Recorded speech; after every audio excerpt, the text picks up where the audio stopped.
يا صباح الخير، تعالي أقولك على كيكة كل يوم أو كيكة الشاي اللي كانت أمهاتنا بتحضرها في دقايق، هشة جدا وطرية وريحتها وطعمها يجننوا.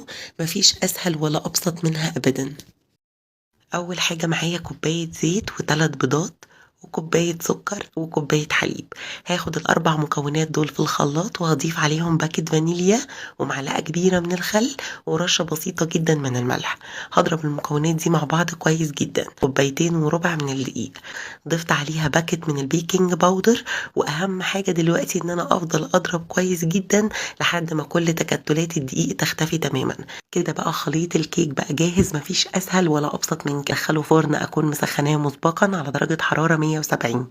الكيك هنحطه في الرف الوسط لمدة 30 دقيقة، واخر 5 دقايق هنشغل الفرن من فوق وتحت بس، بحيث انه ياخد لون ذهبي حلو